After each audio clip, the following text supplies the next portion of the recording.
We're gonna go over how you can teach large groups how to do weightlifting movements, and we're gonna start right now.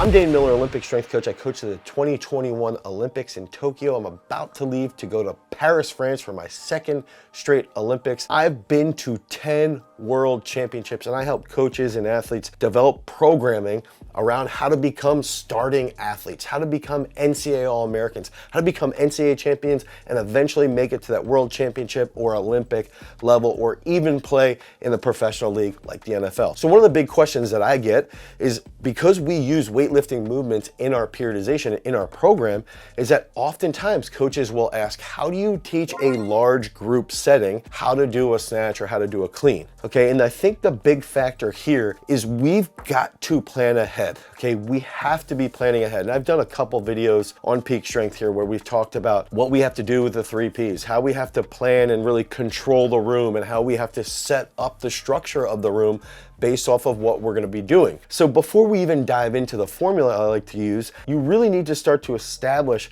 as you go into a week, what you're trying to accomplish for that week with specific groups, okay? Some of the groups I work with might be middle schoolers who are in 6th and 7th grade. Some of the groups are preparing right now to go to the Olympic trials. Some of the groups I'm working with are athletes that are trying to get to the NFL. So we're sort of covering all these different areas, so each one is gonna be at a specific point in their career. Now, with that being said, the first thing that I like to do is refine and refresh the 5, 10, 15, 20 protocol. So that's another video we've gone over where it's like, within 5 feet, I've got to be instructing someone. I've got to be sort of walking through, spotting them, or directly applying what they need to be doing. And then if somebody's within 10 feet, 15 feet, 20 feet, I need to look at them, let them know that I'm watching them. 15 feet, I'm giving them a directive. Okay, hey, put 5 kilos on the side of that bar. 10 feet, I'm giving them a cue for their technique. And then again, coming back to that 5-foot position, I'm really hammering that kid based off of what they might be struggling with. Not in a negative sense, but in a positive sense, right? So if we look at the 5, 10, 15, 20 protocol, 5, 10, 15, 20 is sort of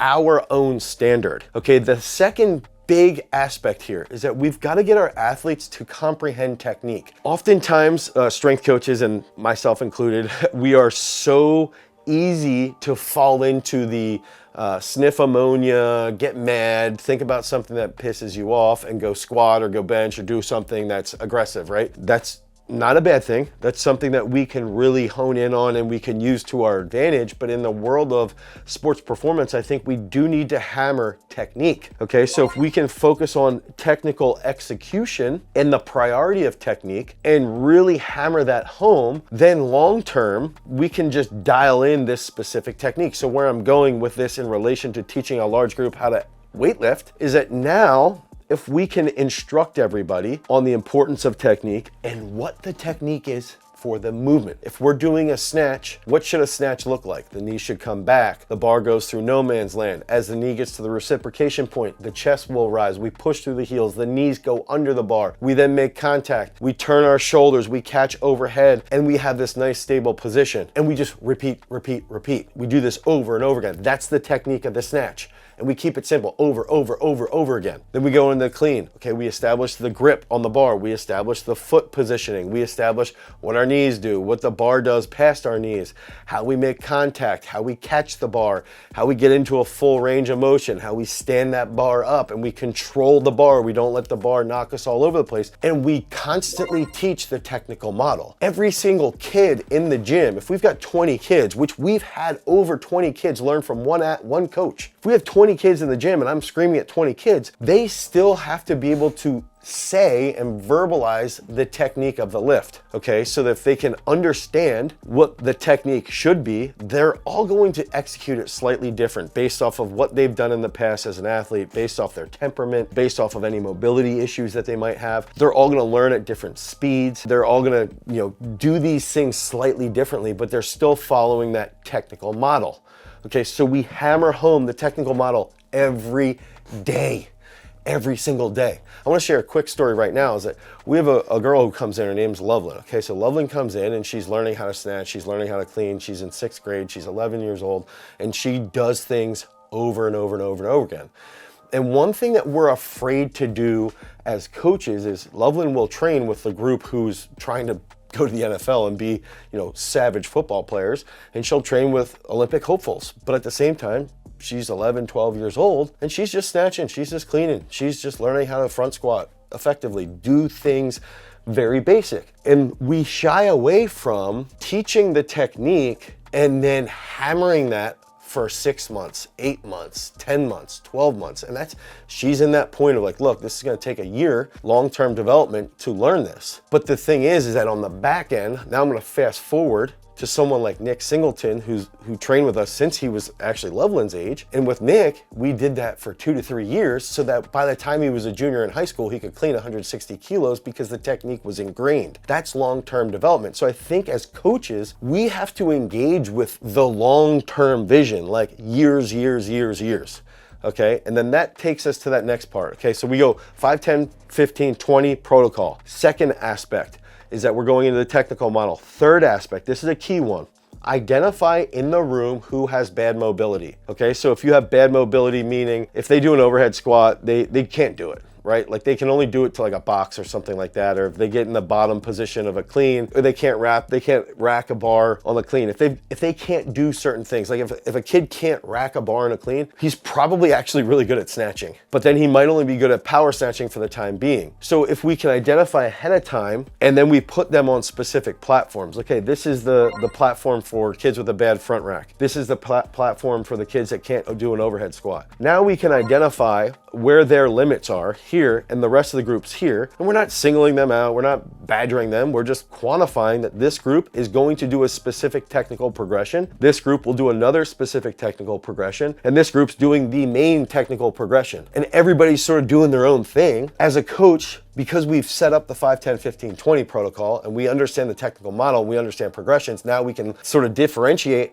platform to platform what the cues are that they're gonna get. Okay, so that's another big aspect. Then we look at progressions. Okay, when I think about a progression, I might give a progression to a high school kid that might be start with the bar, let's say with a snatch, start with the bar in a snatch grip position, we establish their snatch grip, they do a press, then they do a press into an overhead squat, then they do the bar on their back and they do a snatch balance. Then they put the bar on their hip. And then they do a power snatch into an overhead squat. Then they do a hip power snatch into a full snatch. Then they do a snatch from below the knee into a power snatch into an overhead squat. Then they go below the knee into a full snatch. Okay, so that's a progression I just gave you, right? So that's one way that we can do it. The next thing that we can do is say, okay, that's an elite level progression. High school kid can do that. For someone in Loveland's case, I might say, I want her to do snatch, press with a dowel rod, no weight. Then I want her to do overhead squat with a dowel rod. Then I want her to, instead of doing all this other stuff, I might have her just learn that snatch balance position for one day. Then the next day, I want her to do from the hip without her feet plantar flexing. I want her to keep her feet flat so her chest comes up and her upper body. And then we just go through that simple progression for a younger athlete. But the big aspect here is that we can identify a progression for a high school kid, identify a progression for a younger kid, and work off of them. And then again, go back to the first 36 weeks that a kid comes, they need to do the progression every single session. And the crazy part here is that when we're warming athletes up, if they're doing a good warm up, like the garage strength warm up, and they're doing a good progression, they're gonna feel and learn the movements over and over and over again. It's gonna be challenging, but they're gonna get it. And if we can use those progressions for 36 weeks, every single time before they snatch or clean, they do the progression. That's part of their warm up. So then we have kids that are 11, 12, 13 years old that can snatch weight that is pretty substantial, squat weight that's pretty substantial, and they learn how to be more coordinated so that later on we can do less teaching because now they can just execute based off of how long they've done these progressions. Okay, so we have to hammer those progressions over and over and over again and recognize it's okay. Instead, what a lot of strength coaches do is they see an exercise on social media and they're like, that exercise is cool, that exercise is cool, that exercise is cool, and every single day the kids come in, they're doing a new movement. It's just like baseball players playing a new position every single day instead of doing the same thing over and over and over again. Okay, so that creates that fifth step, which is going to be consistency over a long period of time. I truly believe minimum 36 weeks they should be doing a progression every single time that they come in and they do some type of technical coordination movement. So if they're doing a snatch, they're doing a clean, some type of derivative, they do the progression first for the first 36 weeks. Okay, so going back over this, 5, 10, 15, 20 protocol, learn that, master that, get used to it. No questions asked. Second aspect, technique, technical model. Explain the technical model, explain what you want done. Beat the dead horse for years and years and years. Do that constantly. Third one, identify who has bad mobility, put them on specific platforms, establish progressions for their mobility problems, okay? And then when they're warming up, address their mobility problems. Fourth one, establish those progressions and progressions based off of levels. Fifth one, consistency long-term. Do this 5, 10, 15, 20 years, and now all of a sudden, you've got a whole trap line of absolute animals. If you guys want more help with your training, click on the link down below. We've got a sport depth resource that you can use that the entire strength training app, Peak Strength, was built upon. And if you guys are an athlete or a parent and you want your kids to get better, you want yourself to get more explosive, more speed, more strength, head over to peakstrength.app, the Google Play Store or the Apple iOS Store. You can download our strength training app so that you can become a freak. Because remember, freaks, if you want to become a champion, you've always got to cultivate your power. Peace.